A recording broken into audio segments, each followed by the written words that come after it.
Hello student, Kalyani juniors के online platform पर आपका स्वागत है। मैं हूं लखन दाइमा, आपको कक्षा 8 की हिंदी बसंत भाग 3 पढ़ा रहा हूं। फ्रेंड, हमने आपको पिछली क्लास में कक्षा 8 का पाठ 18 जिसका नाम था टोपी और इसके रचयिता का नाम है संजय, इसकी व्याख्या हमने आपको समझाई थी। अब हम आपको इसके प्रश्नोत्तर के बारे में समझाते हैं। तो देखिए फ्रेंड, इसमें प्रश्न पहला प्रश्न है कि गौरैया और गौरा के बीच किस बात पर बहस हुई थी और गौरैया को अपनी इच्छा पूरी करने का अवसर कैसे मिला। ठीक है, अब हमने आपको व्याख्या में बताया था कि गौरा और गौरैया के बीच में बहस क्यों हुई थी। ठीक है, किस मुद्दे को लेकर इनके बीच में बहस हुई थी। तो देखिए इसका उत्तर क्या होगा। तो इसका उत्तर है कि गौरैया और गौरा के बीच मनुष्य द्वारा रंग बिरंगे कपड़े पहनने के विषय पर बातचीत शुरू हुई थी।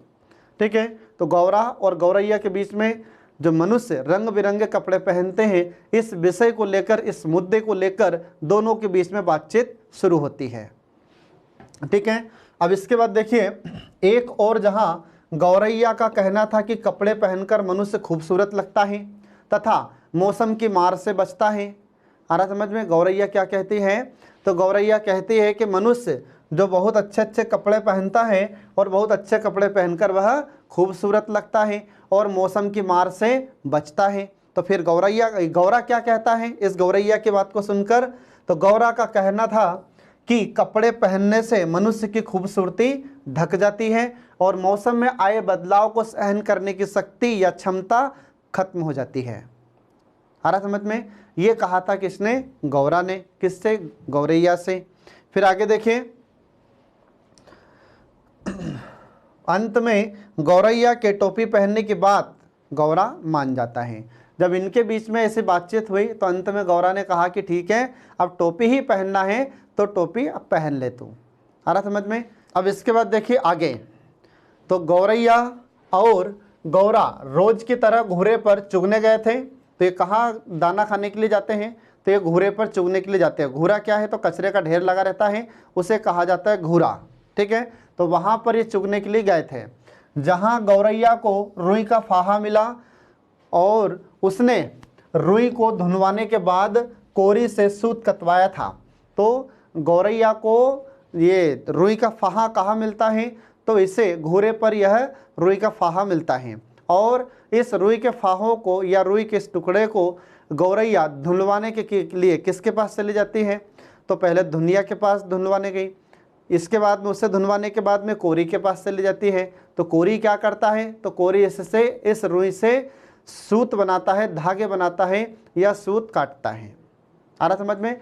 फिर इसके बाद में गौरैया बुनकर से कपड़ा बुनवाने के लिए चली जाती है और यह गौरैया इससे बुनकर से जब यह कपड़ा बनवा कर तैयार करवा लेती है तो फिर गौरैया इस बुनकर के द्वारा तैयार किए गए कपड़े को लेकर दर्जी के पास चली जाती है और दर्जी के पास जाकर उसे कहा था कि मुझे टोपी बना दो। तो उसने उस कपड़े की, दर्जी ने टोपी बनाकर इसको दे दी थी। किसको, गौरैया को दे दी थी। तो इस प्रकार गौरैया की अपनी इच्छा पूरी करने का अवसर उसे मिल जाता है। तो इस प्रकार से गौरैया की इच्छा पूरी हो जाती है। फ्रेंड, आ रहा समझ में, ये आपको ध्यान रखना है। अब इसके बाद देखिए प्रश्न दूसरा। तो प्रश्न दूसरा है कि गौरैया और गौरे की बहस के तर्कों को एकत्र करें और उन्हें संवाद के रूप में लिखें।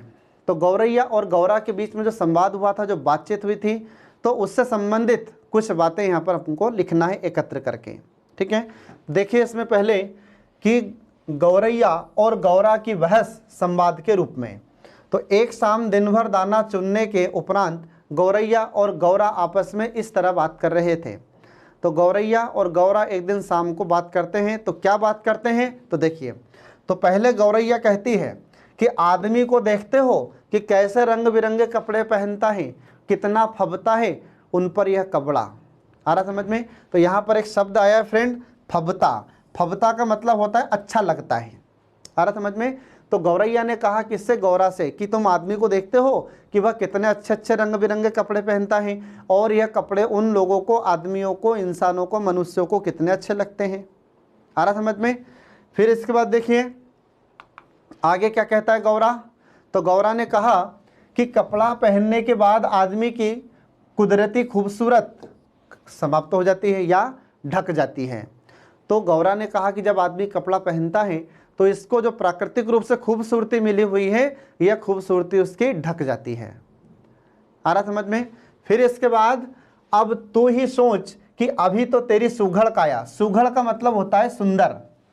आ रहा समझ में? तो गौरा कह रहा है कि जब व्यक्ति कपड़े पहन लेता है तो उसकी जो खूबसूरती है वह ढक जाती है। अब तू ही सोच गौरैया कि जो तेरी जो सुघड़ काया है, सुघड़ काया मतलब सुंदर काया, ठीक है, तो यह सुंदर काया का एक एक कटाव मेरे सामने है और रोवे रोवे की रंगत मेरी आंखों में चमक रही है। आ रहा समझ में? कि तेरी जो खूबसूरती है, तेरी जो सुंदरता है वो मैं अपनी आंखों से देख रहा हूँ। अब तू अगर मनुष्य की तरह या मानुष की तरह खुद को सरापा, सरापा का मतलब होता है नख सिख सहित, मतलब सिर से लेकर पैर तक, ठीक है, तो सिर से लेकर पैर तक सरापा ढक ले तो तेरी सारी खूबसूरती ओझल हो जाएगी।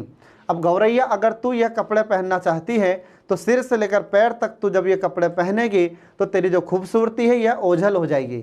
ओझल का अर्थ होता है अदृश्य होना, दिखाई न देना। आ रहा समझ में? ये गौरा ने कहा किससे? गौरैया से। अब फिर आगे देखिए गौरैया क्या कहती है। तो गौरैया कहती है कि कपड़े केवल अच्छा लगने के लिए ही नहीं, मौसम की मार से बचने के लिए भी पहनता है आदमी। तो गौरैया ने कहा कि जरूरी नहीं है कि व्यक्ति अच्छा दिखने के लिए ही कपड़े पहनता है, व्यक्ति तो ये कपड़े मौसम की मार से बचने के लिए भी पहनता है। फिर देखो गौरा क्या कहता है। तो गौरा हंसकर बोलता है कि तू समझते नहीं, कपड़े पहनकर या कपड़े पहन पहनकर जाड़ा, गर्मी, बरसात सहने की उसकी ताकत भी धीरे धीरे चली जाती है। ये कौन कह रहा है? गौरा कह रहा है। किससे? गौरैया से। तो गौरैया से कहा गौरा ने कि तू समझते नहीं है कि जब व्यक्ति कपड़े पहनता है तो कपड़े पहन पहन कर ठंडी उसे सहन नहीं होती, उसे गर्मी सहन नहीं होती, बरसात में उसे सहन करने की क्षमता समाप्त हो जाती है। तो ये जो मौसम की मार है इसको सहन करने की शक्ति उसकी चली जाती है। आ रहा समझ में? तो यहाँ पर जो सकत शब्द आया है फ्रेंड, ये सकत का मतलब होता है शक्ति। आ रहा समझ में? फिर आगे देखिए, और इस कपड़े में बड़ा लफड़ा भी है। लफड़ा का मतलब होता है झंझट, समस्या, और ये कपड़े में बहुत समस्या होती है, बहुत सारी झंझटें होती है। आ रहा समझ में? फिर आगे देखिए, कपड़ा पहनते ही पहनने वाले की औकात का पता चल जाता है। तो गौरा ने कहा गौरैया से कि जब व्यक्ति कपड़े पहनता है तो कपड़े पहनने से उसकी औकात के बारे में पता चल जाता है कि व्यक्ति का स्तर किस प्रकार का है। आ रहा समझ में?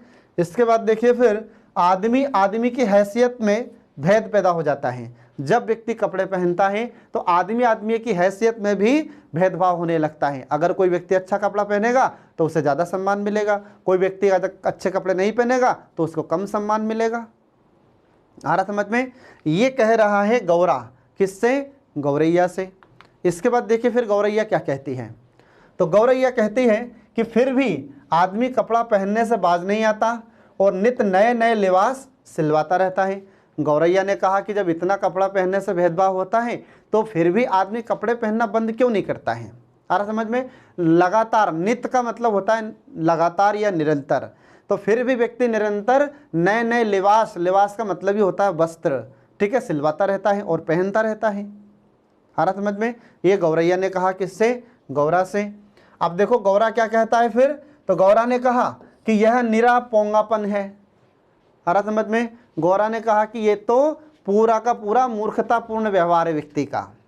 आ रहा समझ में? जो अच्छा दिखने के लिए अच्छा कपड़ा पहनेगा, लेकिन ध्यान रहे कि अगर व्यक्ति के अंदर स्वभाव अच्छे हैं, उसके विचार अच्छे हैं, तो व्यक्ति खुद ही सुंदरता के लिए दिखाई देता है। लेकिन कपड़े बहुत अच्छे पहने हैं और उसके व्यवहार अच्छे नहीं है, स्वभाव अच्छे नहीं है, तो उसके अच्छे कपड़े कोई काम के नहीं हैं। ऐसा दिखावा व्यक्ति को नहीं करना चाहिए। यह समझाता है गौरा गौरैया को।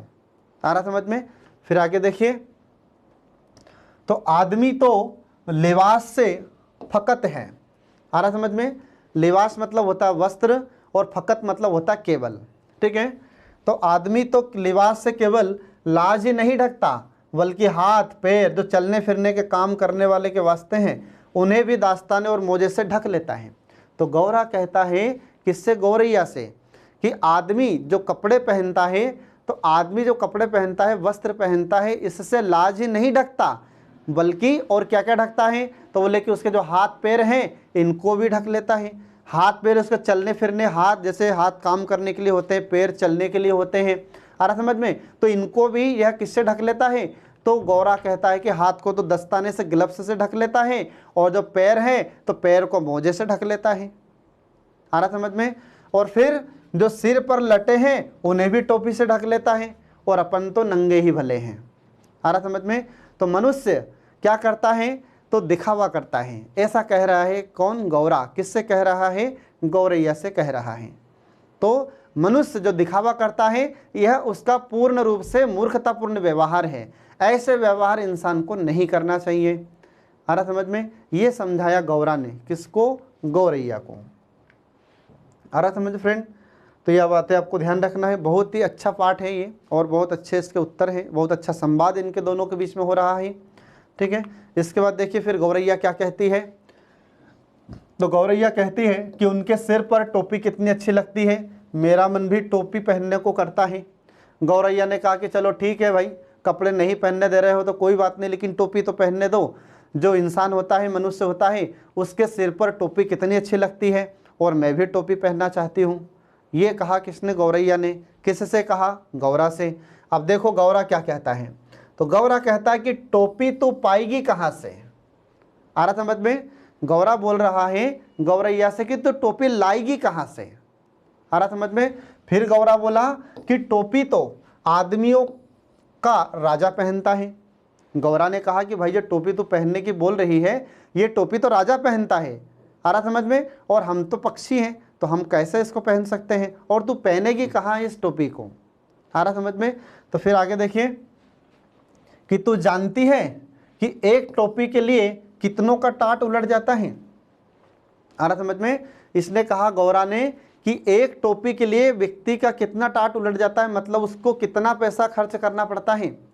आ रहा समझ में। तब जाकर उसकी टोपी बनकर तैयार होती है। मतलब व्यक्ति इज्जत कमाने के लिए, इज्जत प्राप्त करने के लिए, प्रतिष्ठा प्राप्त करने के लिए क्या क्या उसको काम नहीं करना पड़ता है, तब जाकर उसे प्रतिष्ठा प्राप्त होती है, इज्जत प्राप्त होती है। आ रहा समझ में। फिर आगे देखिए, और जरा सी चूक गई तो टोपी उछलने में देर नहीं लगती। गौरा कहता है कि आपने जो इज्जत कमाई है, आपने जो प्रतिष्ठा प्राप्त की है, प्रतिष्ठा प्राप्त करने के लिए कई खर्च किए, बहुत सारा पैसा खर्च किया है, और अगर आपने थोड़ी सी गलती कर दी, अगर छोटी सी भूल आपने कर दी, तो आपने जो इज्जत कमाई थी, आपकी जो प्रतिष्ठा आपको प्राप्त हुई थी, ये क्षण भर में आपकी प्रतिष्ठा, आपकी इज्जत खत्म हो जाती है। ये कह रहा है कौन, गौरा। किससे कह रहा है, गौरैया से कह रहा है। आ रहा समझ फ्रेंड। तो यहाँ पर गौरा ने कहा कि टोपी उछलने में देर नहीं लगती, मतलब इज्जत खराब होने में देर नहीं लगती। इसके बाद अपनी टोपी सलामत रहे, इसी फिक्र में कितनों को टोपी पहनानी पड़ती है। और गौरा यहाँ पर कह रहा है कि अपनी इज्जत सलामत रहे, अपनी प्रतिष्ठा बरकरार रहे, बनी रहे, इसके चक्कर में कितने लोगों को टोपी पहनानी पड़ती है। आ रहा समझ में। और मेरी मान, तो तू इस चक्कर में पड़ ही मत। तो गौरा ने कहा कि तू इसके चक्कर में पड़ ही मत, टोपी के चक्कर में। आ रहा समझ फ्रेंड। ये आपको ध्यान रखना है। मतलब क्या हुआ, तो यहाँ पर गौरा ने कहा गौरैया से कि अगर व्यक्ति को अपनी टोपी सलामत रखना है, अपनी इज्जत सलामत रखना है, तो उसे पता नहीं कितने लोगों को टोपी पहनानी पड़ती है। टोपी पहनाने का मतलब क्या है कि कई लोगों को मूर्ख बनाना पड़ता है, उल्लू बनाना पड़ता है, कई लोगों का शोषण करना पड़ता है, तब जाकर उसकी टोपी उससे प्राप्त होती है या बनी रहती है। आ रहा समझ में। ये बातें इसमें यहाँ पर कह रहा है कौन, गौरा। आ रहा समझ में। अब इसके बाद देखिए फिर आगे, तो अगला है प्रश्न तीसरा। तो प्रश्न तीसरा है कि टोपी बनवाने के लिए गौरैया किस किस के पास गई थी, और टोपी बनने तक एक एक कार्य को लिखे। ये है प्रश्न तीसरा। तो प्रश्न तीसरे का उत्तर है फ्रेंड, देखिए यहाँ पर कि टोपी बनवाने के लिए गौरैया निम्नलिखित लोगों के पास गई थी। तो पहले जाती है दुनिया के पास। ठीक है। तो दुनिया के पास गई थी सबसे पहले गौरैया। तो गौरैया रुई का फाहा लेकर सबसे पहले दुनिया के पास गई। ठीक है। वह उस समय राजा के लिए रजाई बना रहा था। आ रहा समझ में। राजा के लिए रजाई बना रहा था कौन, दुनिया। फिर उसके बाद देखिए, राजा उससे यह काम मुफ्त में करवाता था।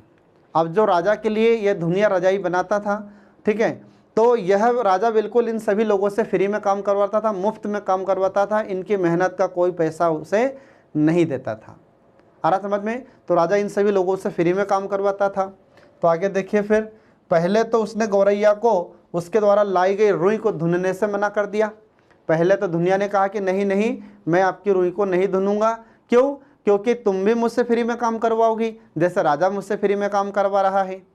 आ रहा समझ में। तो फिर आगे देखिए, तो इसलिए फिर क्या हुआ था, इसने दुनिया ने रुई को धुनने से मना कर दिया। ठीक है। फिर इसके बाद देखिए, पर जब उसने आधी रुई देने की बात कही तो उसने मतलब दुनिया ने खुशी खुशी होकर या खुश होकर रुई को धुन देता है। जब गौरैया ने कहा कि मैं आपसे फ्री में काम नहीं करवाऊंगी, मेरे पास जो रुई है आधी आप रख लेना और आधी मुझे दे देना, तो फिर जो दुनिया था बहुत खुश होकर उसकी रुई को उसने धुन दिया। आ रहा समझो फ्रेंड, ये आपको ध्यान रखना है। अब इसके बाद फिर कोरी के पास जाती है गौरैया। तो देखिए इसमें, तो गौरैया किसके पास जाती है? कोरी के पास। अब दुनिया के पास काम बन जाने से उत्साहित होकर गौरैया कोरी के पास गई। जब दुनिया के पास से इसकी रुई धुन जाती है तो गौरैया बहुत खुश हुई और खुश होने के बाद यह कोरी के पास जाती है। ठीक है। तो आगे देखिए फिर, उस रुई से सूत काटने के लिए कहा। किसने कहा? तो जो रुई उसके पास थी गौरैया के पास, उस रुई से सूत काटने के लिए कोरी से कहा गौरैया ने कि इस रुई से आप सूत को काट दीजिए या जो धागे होते उसको बनाकर दे दीजिए आप। आ रहा समझ में। तो सूत काटने के लिए कहा था इसने। किसने? गौरैया ने। किससे कहा था? कोरी से।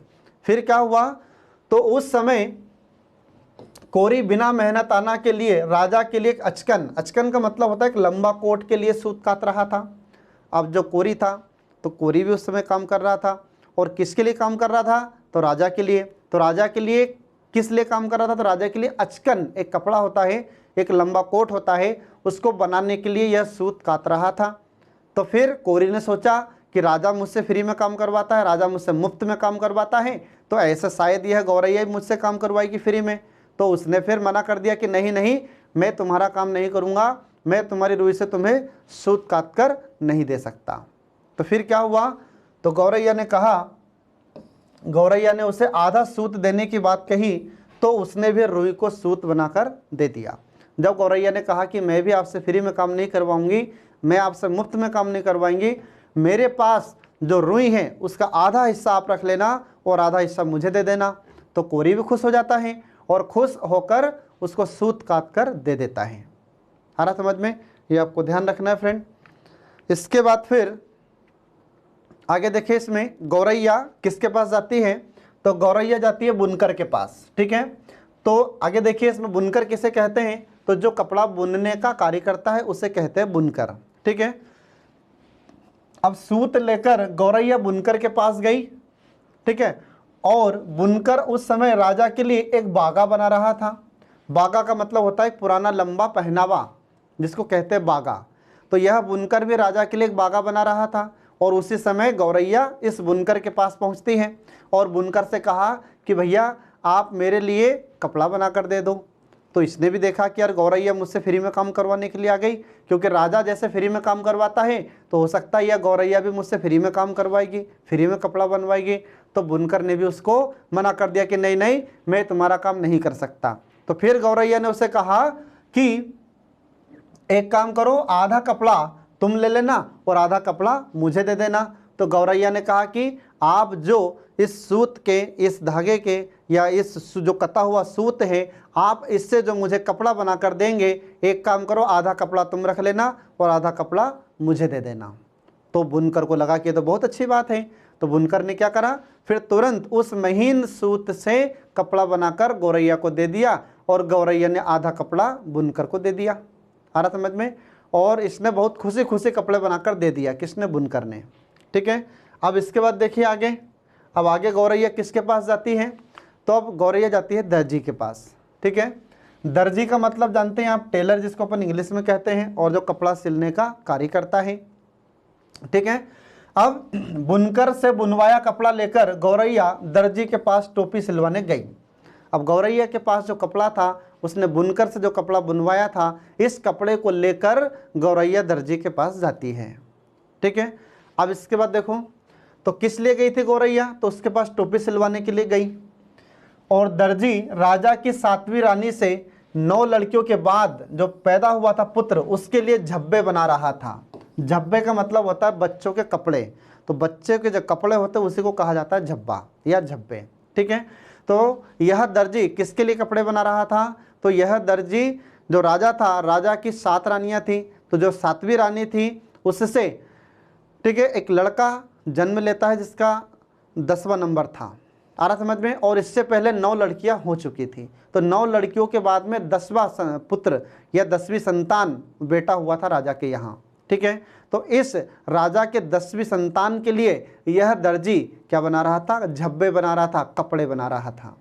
आ रहा समझ में? तो जो छोटे बच्चों के कपड़े होते हैं उसको कहा जाता है झब्बा। ठीक है, अब उसे राजा से कोई मजदूरी नहीं मिलती थी, तो राजा के बच्चे के लिए, राजा के बेटे के लिए दर्जी जो कपड़े बना रहा था वह भी फ्री में ही बना रहा था, इसे भी उसका कोई पैसा नहीं मिलता था, कोई मजदूरी नहीं मिलती थी। तो फिर गौरैया ने उससे 2 टोपियां सिलकर जब एक लेने को कहा तो उसने खुशी खुशी टोपी सिलकर दे दी। तो गौरैया ने कहा दर्जी से कि भैया आप मेरे लिए टोपी बना दो ये कपड़े की। तो दर्जी ने कहा कि नहीं नहीं, मैं तुम्हारे लिए टोपी नहीं बना सकता। आ रहा समझ में? तो दर्जी क्यों मना करता है? तो दर्जी को ऐसा लगा कि जैसे राजा मुझसे मुफ्त में काम करवाता है, ऐसे यह गौरैया भी मुझसे फ्री में काम करवाएगी, तो इसलिए दर्जी ने तो पहले मना कर दिया। तो फिर गौरैया ने कहा कि मैं आपसे फ्री में काम नहीं करवाऊंगी, मेरे पास जो कपड़ा है आप इसकी टोपी सिल कर दे दो। ठीक है, एक टोपी तुम रख लेना और एक टोपी मुझे दे देना। तो जब ये बात दर्जी ने सुनी तो दर्जी बिल्कुल खुश होकर गौरैया को टोपी बनाकर दे देता है। आ रहा समझ में? और इस दर्जी ने गौरैया को फुंदेदार टोपी सिल कर दी। इसको जो टोपी सिल कर दी थी गौरैया को दर्जी ने, उसमें 5 फुंदने लगा दिए। तो फुंदने का मतलब क्या होता है? जैसे फूल जैसी जो आकृति होती है उसे कहा जाता है फुंदना। आ रहा समझ में? तो ऐसे उसने रंग बिरंगे फुंदे उसमें लगा दिए। किसने लगा दिए? दर्जी ने। किसकी टोपी में? गौरैया की टोपी में। और इस तरह सुंदर सी टोपी गौरैया को मिल जाती है, और यह सुंदर टोपी प्राप्त करके गौरैया बहुत खुश हुई। आ रहा समझ फ्रेंड? तो इस प्रकार से हम देखते हैं कि यहाँ पर तीसरा प्रश्न का उत्तर समाप्त हुआ। अब इसके बाद देखिए प्रश्न चौथा। तो प्रश्न चौथा है कि गौरैया की टोपी पर दर्जी ने 5 फुंदने क्यों जड़ दिए थे? आ रहा समझ में? प्रश्न चौथा है कि गौरैया की टोपी पर दर्जी ने 5 फुंदने क्यों लगा दिए थे? ऐसा क्या हुआ था कि इसने बहुत अच्छी टोपी भी सिली और 5 फुंदने भी लगवा दिए? तो देखिए इसका उत्तर क्या है फ्रेंड। तो गौरैया की टोपी पर दर्जी ने 5 फुंदने इसलिए जड़ दिए थे क्योंकि दर्जी को उसकी सोच से अधिक मजदूरी मिल गई थी, इसलिए बहुत खुश था। आ रहा समझ में? जो दर्जी था, काम कर रहा था, तो इसने जब गौरैया की टोपी सिली तो पहले तो लग रहा था कि यार पता नहीं मुझे कितनी इसके पारिश्रमिक मिलेगी, पता नहीं इसकी मजदूरी कितनी मिलेगी मुझे, पता नहीं मुझे इससे मुझे क्या मिलेगा। तो जब गौरैया ने एक टोपी उसको दे दी और एक टोपी गौरैया ने रखी, तो इसने सोचा दर्जी ने कि यार मुझे तो मेरी जितनी उम्मीद थी उस उम्मीद से ज़्यादा मुझे मजदूरी मिल गई है, तो इसलिए दर्जी बहुत खुश हुआ। आ रहा समझ में? फिर इसके बाद में अगला देखिए कि राजा समर्थ था, फिर भी उसे कुछ मजदूरी नहीं दे रहा था, जबकि गौरैया उसे भरपूर मजदूरी दे रही थी। तो दर्जी ने सोचा कि राजा के पास तो सब कुछ है, धन दौलत महल सब कुछ है, लेकिन राजा मुझसे फ्री में काम करवाता है, और यह गौरैया ने मुझे आधी मजदूरी दे दी। आधी से मतलब कि 2 टोपी बनाई थी तो एक टोपी दर्जी को दे दी उसने, तो इसलिए बहुत खुश हुआ था, और खुश होकर इसने 5 फुंदने लगा दिए इसकी टोपी में। ठीक है, इसके बाद फिर दर्जी गौरैया से खुश था पर कुछ देने लायक नहीं था, इसलिए अपनी ओर से 5 फुंदने जड़कर उसने टोपी को सुंदर बना दिया था। ठीक है, तो दर्जी ने सोचा कि मेरे पास तो तुम्हें देने के लिए कुछ नहीं है, परंतु मैं अपनी तरफ से आपकी टोपी में 5 फुंदने जड़ देता हूँ या 5 फुंदने लगा देता हूँ, जिससे आपकी यह टोपी बहुत सुंदर दिखेगी। आ रहा समझ में फ्रेंड? तो इस प्रकार से ये गौरैया दर्जी के पास जाती है और दर्जी इसकी टोपी में बहुत सुंदर सुंदर फुंदने लगा देता है। आ रहा समझ फ्रेंड? तो इस प्रकार से हम देखते हैं कि यहाँ पर प्रश्न चौथे का उत्तर भी समाप्त हुआ। अब आता है प्रश्न 5वां। तो प्रश्न 5वां है कि चारों कारीगर राजा के लिए काम कर रहे थे, और एक रजाई बना रहा था, दूसरा अचकन के लिए सूत काट रहा था। आ रहा समझ में? और तीसरा बागा बुन रहा था, और चौथा राजा की 7वीं रानी की 10वीं संतान के लिए झब्बे सिल रहा था। और उन पार्टी ने राजा का काम रोककर गौरैया का काम क्यों किया? आ रहा समझ फ्रेंड। तो बहुत ही अच्छा प्रश्न है। तो ये सभी लोग राजा का काम कर रहे थे, लेकिन जब गौरैया पहुंचती है तो गौरैया का काम करने के लिए लोग तैयार हो जाते हैं। तो ये सारे के सारे लोग गौरैया का काम क्यों करते हैं, इसका कारण क्या था, तो ये देखिए इसमें आगे इसका कारण क्या है। ठीक है, तो इसका उत्तर क्या है फ्रेंड, इसका उत्तर है कि धुनिया, कोरी, बुनकर और दर्जी ने राजा का काम रोककर गौरैया का काम सबसे पहले किया था। तो इसलिए किया था क्योंकि राजा इन लोगों को कोई पारिश्रमिक नहीं देता था और मुफ्त में इनसे काम करवाता था। आ रहा समझ फ्रेंड, ये आपको ध्यान रखना है। इसके बाद उन सभी का मन काम में नहीं लग रहा था। ठीक है, ये जितने भी लोग थे ये सभी राजा के काम करते थे और राजा इनसे मुफ्त में काम करवाता था, इनको कोई पैसा नहीं देता था, इनकी मेहनत के इनके द्वारा की गई मेहनत की कोई मजदूरी नहीं देता था, इसलिए ये लोग मन लगाकर काम नहीं करते थे। आ रहा समझ में। इसलिए जब भी आप किसी व्यक्ति से काम करवाएं तो उसको उसकी मजदूरी अवश्य दी जानी चाहिए, क्योंकि अगर मुफ्त में आप काम करवाओगे तो आपका काम वह ईमानदारी से नहीं करेगा। आ रहा समझ में। तो फिर आगे देखिए, गौरैया उनको उनकी मेहनत से भी ज़्यादा मेहनताना दे रही थी। तो ये लोग जो काम कर रहे थे, ये गौरैया का जब काम करते हैं तो गौरैया इनके मेहनताना, मतलब ये जितनी उम्मीद करते थे उससे ज़्यादा इनके मेहनताना या इनको मजदूरी दे रही थी। आ रहा समझ में। इनको उचित पारिश्रमिक वह दे रही थी, इसलिए इसी उचित पारिश्रमिक को पाकर ये लोग बहुत खुश थे गौरैया से, इसलिए खुशी खुशी गौरैया का काम ये लोग कर रहे थे। आ रहा समझ में।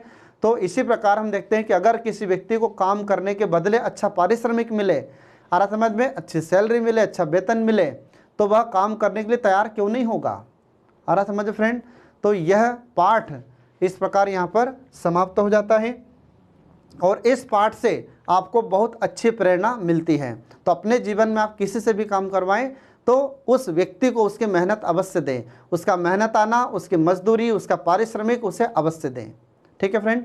और जब आप किसी को पारिश्रमिक देकर उससे काम करवाते हो तो वह खुश होकर आपका काम करेगा और अच्छा काम करके देगा। तो इस प्रकार फ्रेंड यहाँ पर पाठ 18 समाप्त हो जाता है। तो परीक्षा में ज़्यादा से ज़्यादा अंक प्राप्त करने के लिए देखते रहिए हमारे कल्याणी जूनियर्स के सभी लेक्चर्स, जो आपको सफलता दिलाने में महत्वपूर्ण भूमिका निभाते हैं। Thanks for watching.